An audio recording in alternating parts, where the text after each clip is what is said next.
What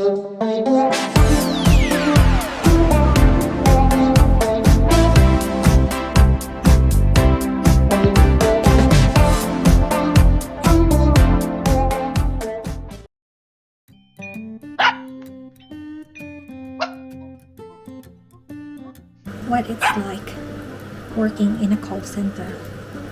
Yung ganito, sasabihin mo na lang, pag tuloy-tuloy yung calls, ngayon lang nagtumigil, sasabihin mo na lang, ayoko na talaga. Pero pag dumating yung calls, bilang, alam mo yung babait ka na lang, thank you for calling. Nasobra nata ako sa kape. Ang daldal ko.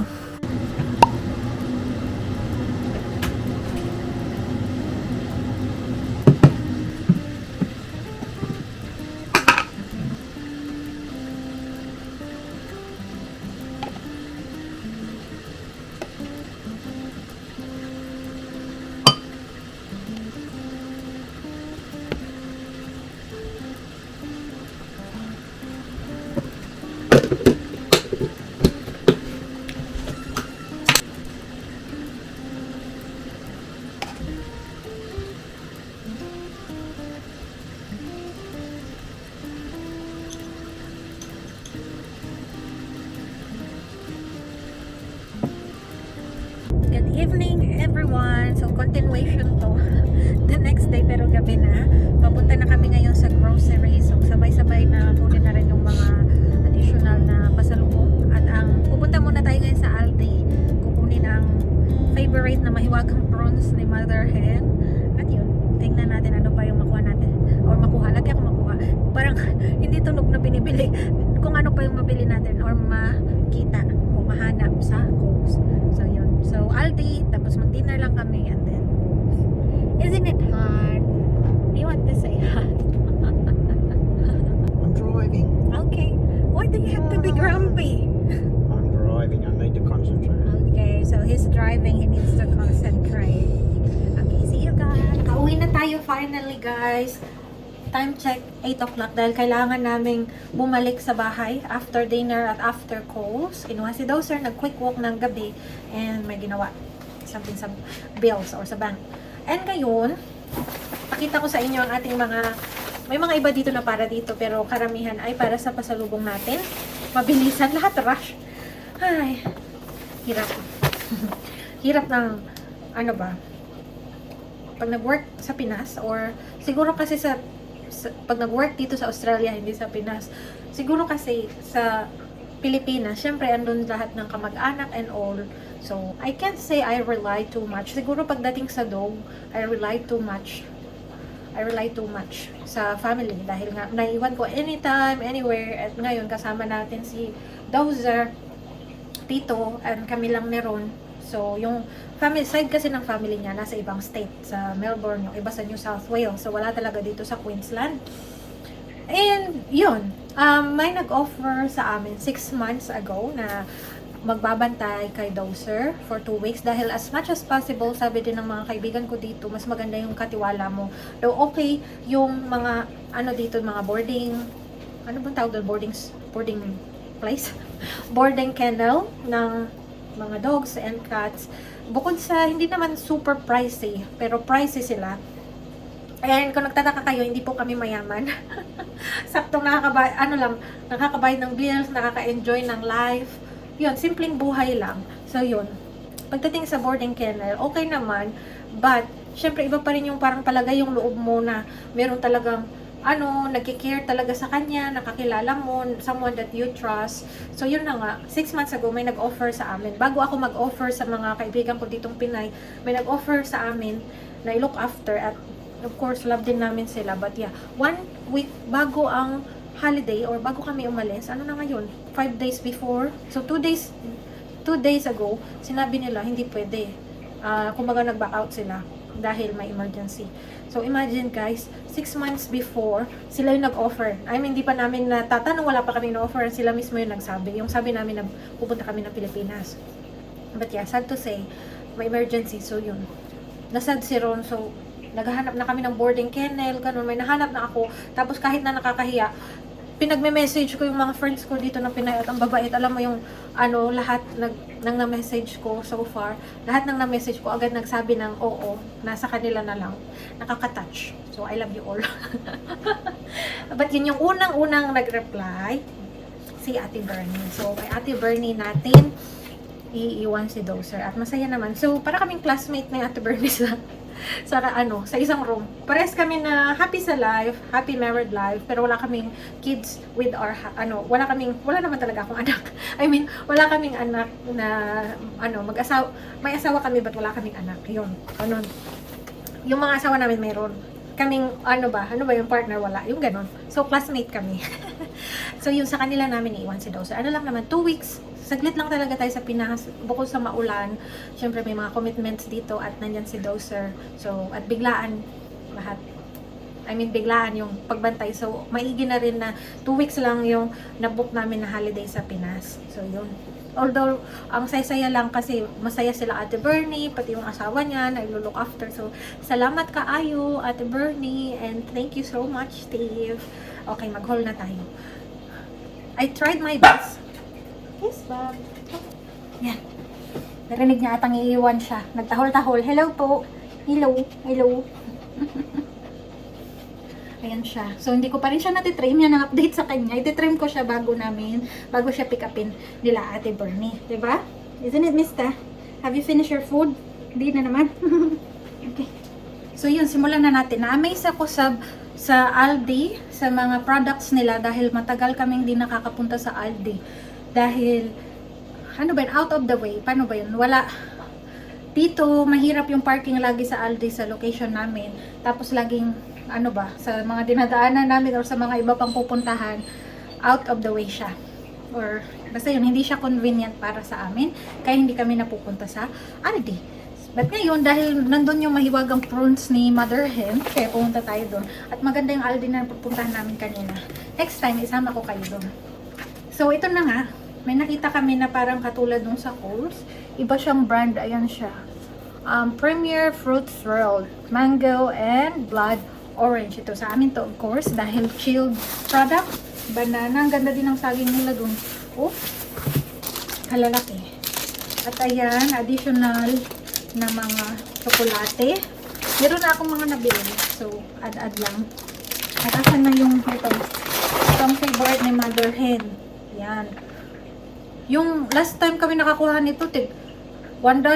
Ngayon, nag-triple, nag-4 times yung price niya. Naging in demand. Tapos yung nagpadala kami ng box, isang corned beef lang daw yung nalagay ko, puro spam. So ngayon, magdadala tayo ng mga corned beef. Walang spam ngayon. Okay, Mother Hen. Puro corned beef. Ayan.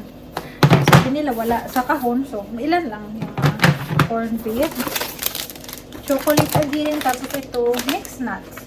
Yan, mga favorite ni Mother Hen. Hindi ko siya binila ng, material na ay, hindi, meron pala. Ano ba yun, ang gulo ko, no? Sa Pinas. So, yan, dates. Ayan, malaking Cadbury. So, meron ng Cadbury ba? Old Gold ata yung nabili ko sa Kohl's. So, ito lang ata yung Cadbury. Ay, hindi ako sure. Sa dami ng mga pinagagawa ako. Salami stick. Na nasa counter, almond. Best friend kami nitong si almond. Gusto ko yung lasa niya, pero the moment nakakain ako nito, magiging Hello Kitty yung mukha ko. Allergic ako. Na-discover ko lang yan, mismong kasal ng ate ko. Ay, buti na lang may dala siyang antihistamine.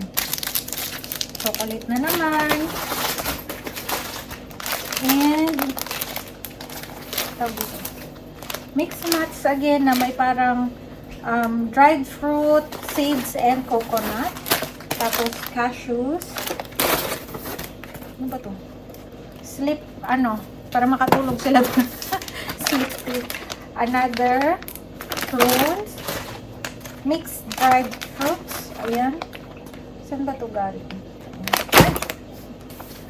And then, parang ito yung Aldi brand ng parang kintam nila. Pero made in the Netherlands pala. Joke lang. Basta karamihan ng mga, nakalimutan ko sabihin, karamihan ng mga product ng Aldi Bukod sa, of course, may mga Aussie products, karamihan ay from Europe. So, yan. Diba? Social pala to from the Netherlands. Tapos ito, i-try ko to ibigay sa kanila kung gusto. Naalala ko yung bata ako, addict yung nanay ko. Yes, addict talaga. Marami siyang nakatagong nougat. So, hindi ko alam. Sana, feeling ko magugustuhan. Soft nougat naman siya. Nougat or nougat? Yan. Tuna. Pero marami ng tuna sa Pinas. Hindi ko alam kung magustuhan nila yan. Dahil, of course, lagi may kapares na kanin doon sa Pinas. Dito, puro ano, ganito. Hindi siya maalat at all. May lemon. Sandali lang. Commercial muna tayo dahil may nangihingi. Okay, sit only. Cover. Double cover. Good boy. Okay. Tapos ito, idadalhin ko to sa plane. Dahil ang Australia, merong kisses pero madalang kami. Wala akong nakitang kisses. Correct me if I'm wrong. Pero wala akong nakitang kisses sa post. So sa Aldi meron. Favorite ko ang kisses. Wala akong kadayet-diet. O diba? Hindi man ako. Wala nang diet-diet guys. Basta happy ang life. Yun ang mahalaga. Mayonnaise. Yan ang favorite mayonnaise ko pala. Favorite mayonnaise ko yung from Aldi. And then roasted edamame. Hindi ko sure. Pero mukhang masarap. So yan lang. May another salami stick. Then, ito, milk Toblerone na hindi kasama sa calls na ito. Mandarin, Scotch finger. Tapos, ayan na yung sa calls, mga Tim Tam. Merong salted caramel, dark, original at white. So, yun lang po ang ating pasalubong sa Pinas. Nagwawala na po siya dahil, bedtime na talaga. 8:30 na po. Antok na po ako, kaya po ako nagwawala. You have a good night, good day, good weekend, and kung hindi naman good, it will be good, okay? Bye guys! Bye-bye!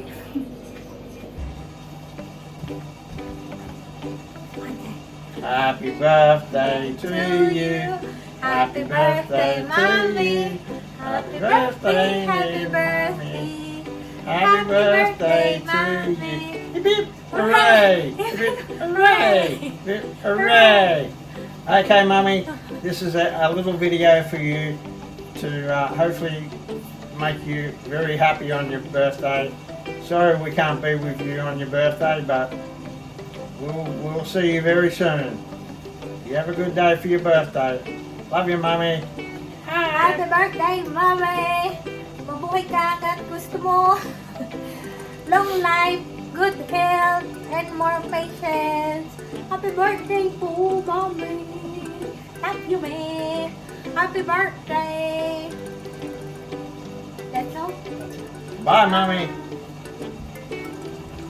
Ito po pala pinapakain ang ating dozer buddy, ang ating bossing dozer. So, ito yung pagkain at ito yung kanyang cup. Yan. Kalahati lang. Kalahati every morning. Tapos, isang wet food. Tapos yun, pag hindi niya, so usually okay na yun sa kanya the whole day dahil may mga treats pa siya and all.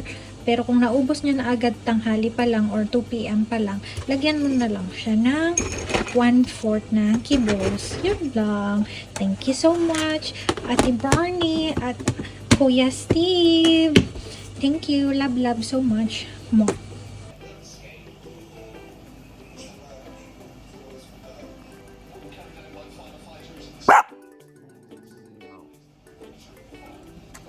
Yeah, good boy, Baba.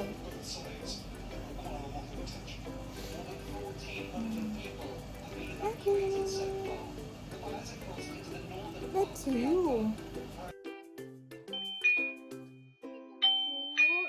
Be a good boy, Baba. Be a good boy, okay?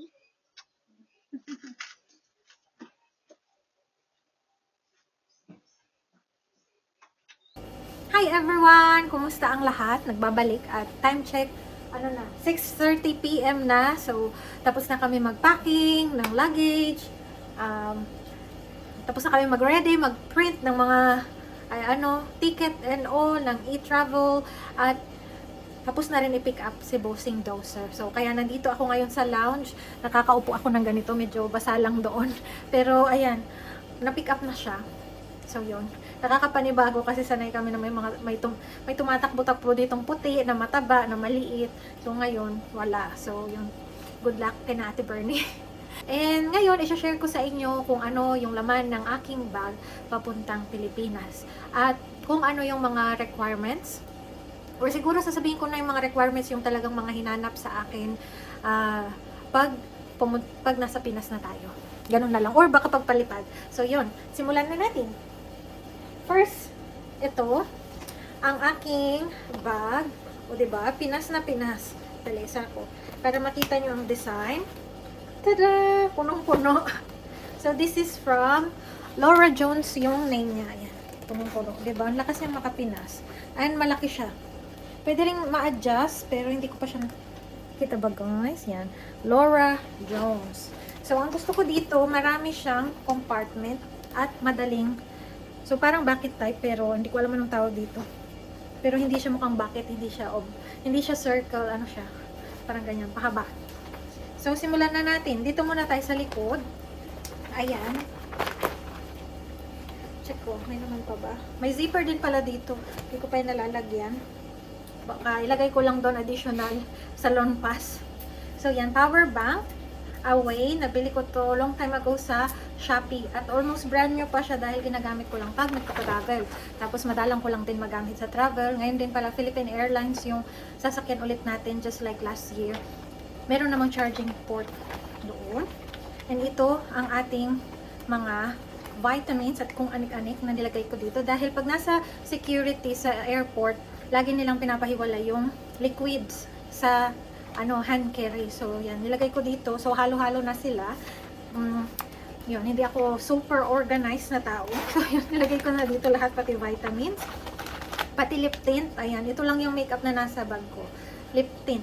Yung mga toiletries, skincare, at nasa luggage. Hand carry luggage. Dahil medyo madami. And, bawas na. Ayan. Sumasakit yung ulo sa akin. Meron, pati, tataka siya, bakit pati ito? But yeah, I like to share. Ayan. Smoothie. The natural smoothie juice. Yan, ang aking nasa bag. Suklay. Himala na nagdala ko ng suklay ngayong holiday na ito. And ito, Quick Ease. Pang anti-acid. Kasi minsan pag ninenervyos ako or what, parang tumataas yung mga acid ko. So, yun. Ito na lang natira dun sa first pack ng Quick Ease. So, parang siyang Gaviscon, ganun. Pero yan, wala kasing, meron ba? Meron atang Gaviscon dito, pero yan, okay na siya sa akin yung effect niya. And then, Berocca. Ayan, orange flavor. Ito ang aming vitamins ni Ron for 2 weeks sa Pinas. Yes, 2 weeks lang tayo. So, kailangan, as much as possible, magawa lahat ng kailangan gawin, but I don't think so. Dahil, parang bonus na lang kung magawa ko yung mga, or kung may mamit. Hindi ako sure masyado kung may mamimit na kaibigan. But, yung pinaka main naman ng purpose ng travel na ito ay masurpresa natin si Mother Hen. And ito yung last dun sa pouch na ito. Ayan. Yan ang kanyang pangalan. Oops. Ayan. Beredo Rose of No Man's Island. Napakabango. Para siyang napaka-fresh na rose. Ganun yun. Gusto ko kasi pag may pupuntahan tayo na something memorable. Yung parang pag naamoy ko ulit yung pabango na yun. Yun yung maalala ko. Ganun ba? So, yan ang ating, perfume sa holiday na ito. At pinapakita ko din sa inyo yung mga dala. Dahil just in case may nakalimutan. And then, dito na tayo sa, ayan, dito naman tayo sa harap. Dito. Yan. So, ito, clip-on sa ating salamin. Dahil, under warranty pa ito sa own days at may scratch. So, hindi ko alam kung kasama yan. Pero kung kasama at makapunta pa doon, very good. Bakit ko binaba yung salamin ko? Tapos, ito, Herb Secret. Ayan, ointment to na tita-tita, Tito Ron. Ayan. Panglagay sa sakit ng ulo. And then, of course, ang ating salamin sa Bulgari. Hindi ko na dinala yung case dahil napakalaki. May pouch naman siya. So, pwede na siguro yan. And then, itong mga sandamakmak na cable, isang sa Android at isa sa Apple. Of course, ang ating DJI, hindi ko siya wawalain, promise. diba, DJR. Yan. And then, ito yung last dito sa front part. Itong diary. Diary natin dahil pa, habang nasa airport, yes, hindi ko siya ginawa sa before mag-travel dahil gusto ko yung talagang tuloy na tuloy na tuloy. So, yan. Gagawin ko siya kung nasa airport na o nasa plane na. Yung mga plano. Yung ililista ko lang para walang makalimutan. Anong brand nito? Otto. OTTO. Yan. Sa Office Works, dito sa Australia itong nabili. So, yun. Diyan natin isusulat ang ating mga plano. And then, dito na tayo sa gitna. Diba? Isisiksik ko lang dito yung phone ko. So, ayan, ito ang ating wallet, ito sa Australia, at ito naman sa Pinas. Share ko lang din, ito ay nabili ko sa Micaela brand. Napakatibay, ilang taon ko na itong gamit, bago pa ako makadating dito. Yan, okay pa rin siya. Doon yung mga card slot niya, of course, sa wear and tear ba yung tawag doon, may mga ano na, parang numipis na. Pero at least, ayan o, walang back or anything. Tapos, okay na okay siya. Ayan, andyan ang ating mga ID sa Pinas. So, ito ang ating wallet sa Pinas. At meron pa tayong mga pesong natira from last year. So, yan. Ang ating susi. Ang aking passport. At ang passport ni Ron. So, ayan. Pilipinas pa rin. Ito yung kay Ron. Ito akin. Yes, ako ang may hawak na sa kanya. Dahil hindi po siya nagbabag. Binubulsa niya lang. Baka mahulog. So, yan. Hindi pa rin po ako Australian citizen but resident na ditay. So yan. At happy naman ako sa ating Pilipinas na passport dahil lahat naman ng gustuhin ko ng pumunta ay nandyan. As long na, ano ba, legal na nandito sa Australia, okay na ako dun. Tsaka, ano mo yun, another papel-papel na naman pag nag-apply na naman ng mga ganyan-ganyan. Pag dumating ang panahon, saka ko naisipin. But yeah, ito ang itsura na Australian passport. Of course, may kangaroo, ostrich. Yeah, kangaroo at ostrich. Siyempre, hindi papatalo ang Pinas. Sa atin, meron namang eagle. Nasa loob lang. Ayan, diba? Cute. Dala ko din yung luma ko na passport. Ano, yan. Para wala nang iwan-iwan. So, yan. Ito, free lang ito from Havaianas pala na passport holder. Ilang taon na rin to sa akin. So, yun. Yun ang laman ng ating travel bag. At napaka-cute. Love na love ko to. Pinas na Pinas. Yes. Ngayon naman, ito ang ating additional na hand carry. Unan lang naman ito. And then yung unan ko na cute. Matagal na to sa akin. Before COVID pa din. And then yung mga papeles natin, mga ticket, ganyan, i-travel. At, ano pa ba ito? Ang ating hat. Hat pang Pinas. Pang Boracay na rin. Yan. And then, meron tayong additional snack. Roasted edamame. Hindi ko pa siya na-try, pero masarap ang edamame. Hindi ko lang alam yung roasted. So, yan. Yan ang ating snack. And ito ang aking essential pag, bumabiyahe. Yung noise cancelling na headphone. Ano to? From Sony. So, dinala ko siya sa case dahil meron siyang pang wire, pang charge, and so on. Though yung sa Philippine Airlines, kahit yung usual lang na headphone jack, okay na. Sa ibang airlines, ito yung kailangan. At dahil, lalo na before, laging ako mag-isa pag magpa-fly, napaka-essential niya kasi minsan natatakot ako doon sa sound ng engine o sa turbulence. So yan, nagpapakalma to sa akin pag nakikinig ka ng mga music or nanonood, di mo na talaga marinig yung yung engine. So yun, essential to sa akin. Ilang years na rin siya sa akin. 3 years, so libot, tagal na. So yun lang ang ating nasa essential or nasa ating travel bag. At of course, bukas tayo ay babiyahin na pa Pinas. Pero meron na naman tayong i-interviewin. Tignan natin kung magpapa-interview siya. Hi, Han. What did you feel when Bernie and Steve took Dowser? Did you feel sad or did you feel the relief? Relieved that he's safe. Okay. Yun ang na-feel niya. Ang relief. Na magiging safe si Dozer Boy, pero kitang-kita naman sa kanyang pagmumukha, nalulungkot ang tito nyo. And ayun, okay, yun, thank you so much kay Ate Bernie at kay Kuya Steve sa pag-aalaga ng 2 weeks sa ating bossing Dozer. So yan, alam niyo yung last minute na nasabihan, okay pa din, makakatouch talaga. So, yun lang guys ang ating pa-video at ang ating vlog for today. Kung nag-enjoy kayo, please hit like at subscribe na rin tayo. Subscribe na rin kayo para dumami tayong mga friendship. Yun lang. And I'll see you bukas sa ating pa-travel. Okay, Han, you say goodbye to them. You say goodbye. Bye. See you in Boracay. Hindi ba Boracay? See you in Philippines. Bye!